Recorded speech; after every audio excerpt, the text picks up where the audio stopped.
Welcome back to the channel, everyone. I'm going to create a YouTube short from scratch and aim for it to hit at least 1 million views. I want to show you not only how I achieve this, but also how much money I make from it. So let's get started. Assessing my channel's performance first. Let's take a look at my current shorts channel. My content primarily revolves around Marvel movies. In the past, I developed a viral recipe based on patterns I noticed in my high-performing videos. While that method worked wonders initially, it seems to have lost its effectiveness. And you know what they say, insanity is doing the same thing over and over again and expecting different results. So, it's time for an update. To develop a fresh approach, I need to conduct some research to discover what's currently trending in the shorts landscape. Let me dig in and see what insights I can gather. Researching current trends. After about 3 hours of serious research, I've come up with a new strategy. The first mistake I realized I was making with my old videos was not choosing the right video idea. If you want to create a viral short, your video idea is paramount. If you start with a weak concept, no amount of editing or scripting will salvage it. So, how do we pick a killer video idea? A great way to find inspiration is to look for trends in your niche. You can also implement a trending topic into your niche to enhance your chances of success. Alternatively, revamping an old topic with your unique perspective can also work. But for this video, I want to maximize my chances for virality. For instance, creating a short about a new Marvel movie will have a much better chance of going viral than discussing an interview with a Spider-Man actor that aired 6 years ago. To kickstart this process, I'm going to check Google Trends for any new movies that fans are excited about. But I don't even need to consult Google Trends. I'm already aware of the buzz surrounding the upcoming Loki Season 2 trailer. The advantage of being an active fan of your niche is that you're often in tune with what's happening. Wait a minute, do you recognize this guy? He's from that movie, Everything Everywhere All at Once.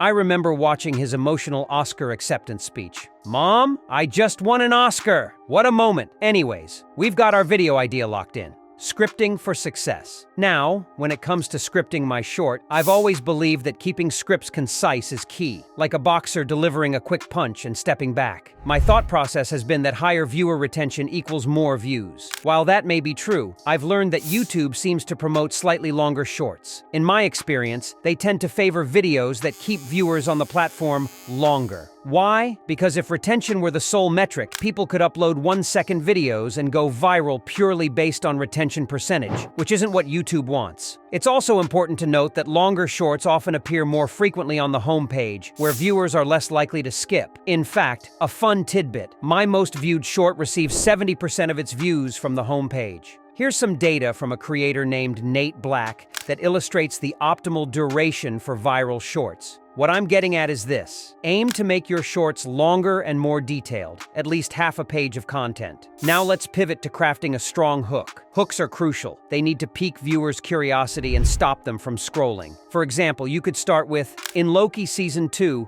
we see this guy as a TVA worker. Here's the trick. Loki Season 2 hasn't even been released yet. This creates an element of suspense and intrigue. Viewers will think, whoa, did I miss something? Did Loki Season 2 come out? That's the kind of reaction we want to elicit from our audience. Here's another potential hook. Tom Holland knows more than you think. Cue jump scare. Did you see what I did there? The initial line makes the viewer wonder, what does he know? And the jump scare element brings in humor, which keeps viewers engaged until the end. Our video will focus on the incredible story of actor Ke Huy Quan, which is fascinating in its own right. However, even though our video will be brief, weaving in a narrative can significantly enhance viewer retention. To speed up my research process, I'll ask Bing to provide a summary of Ke Huy Quan's career. AI automation comes in handy here. Once I have the relevant information, I'll structure it into a compelling story. But there's another step we can take to elevate our short even further. Involve multiple speakers. Adding another voice to narrate some parts of the story or integrating relevant memes can enhance engagement. Speaking of Ke Huy Quan, remember that Oscar acceptance speech? That's perfect material for our short. I just won an Oscar. Still so emotional. Infusing emotion into your content. Speaking of emotions, that's a vital element to incorporate. Whether it's laughter, fear, motivation, or joy, engaging your audience on an emotional level can lead to higher retention rates. Now let's address the voiceover options. If you have a captivating voice, you can record your script directly. But for many of you, AI voiceovers may be the way to go. I personally use a tool called 11 Labs for text-to-speech. Fun fact, the voice you're currently hearing is generated using this technology. If you're interested, there's a link in the description to check it out. The process is straightforward. Select a voice, or even generate a custom one, then paste your script to create your voiceover. Once you have your voiceover, it's essential to refine it. Use punctuation, like commas, exclamation marks, and capital letters to convey different tones. Don't hesitate to generate the voiceover multiple times to find the best version. Editing your short now, let's jump into Premiere Pro to tackle the editing phase. Of course, you can utilize any editing software that works for you. Start by arranging your workspace to mirror mine for better understanding. The goal is to create a streamlined setup that makes your editing process smooth and efficient. Take the voiceover you generated and import it into your project. Once you have it in the timeline, use the razor tool to cut out all unnecessary pauses. Overlap the clips to enhance pacing, and listen closely to ensure the audio sounds natural. Nice job. Next up, we need visual content to accompany the audio. For this, go to YouTube, search for clips relevant to your topic, and download them using a reliable website. If you need more stock footage or images, consider using platforms like Pexels. Import all that footage into Premiere and overlay it onto your voiceover. Don't forget to sprinkle in 1 or 2 interaction clips to keep viewers engaged. Voila! You've just created a rough cut of your video, adding graphics and final touches. Now let's dive into the fun part, enhancing our video. Start by resizing all your clips to fit the screen. Use keyframes to add zoom-ins, zoom-outs, and various camera movements to create a more dynamic viewing experience. To make these movements smoother, click the keyframe icon, then adjust the handles to create a gradual movement. This technique makes transitions feel more natural and engaging. Next, consider adding graphic elements like circles and arrows. These simple yet effective visual cues can significantly boost viewer engagement. Remember, the short I'm creating for this video has already garnered over 38 million views, so these elements matter. Another magic trick? Captions. You won't find a successful short without them. Creating a unique style of captions will help establish your brand identity. For reference, I typically use yellow text in a black box, in 2 sizes, one small for regular captions and one large for emphasizing crucial points. Final review and uploading. Your short. Once you finish editing, it's essential to review your short one last time. Check the pacing, visuals, audio levels, and captions. Ensure that every element aligns with the story you want to tell. After finalizing your edits, it's time to export your video. Make sure you use the correct settings to optimize for YouTube Shorts. Vertical format, 9:16, and a resolution of at least 1080p. Now comes the exciting part, uploading. Make sure to craft an engaging title and description. Use relevant keywords that align with the current trends. Incorporate popular hashtags to improve discoverability. But here's a little secret. YouTube also favors a consistent uploading schedule. Aim to post at least once a week to keep your channel active. Tracking performance. Now that your short is live, it's time to analyze its performance. Utilize YouTube Analytics to monitor views, watch time, and engagement rates. This data is crucial for understanding what resonates with your audience. After a few days, assess the feedback. Look for trends. Are viewers engaging with your content? Are they commenting and sharing? If something isn't working, don't hesitate to tweak your approach for future shorts. Embrace the journey. Thanks for joining me on this journey today. If you found value in this video, don't forget to like, subscribe, and share your thoughts in the comments below. I can't wait to see your next viral shorts. Until next time, keep creating, keep exploring, and keep thriving.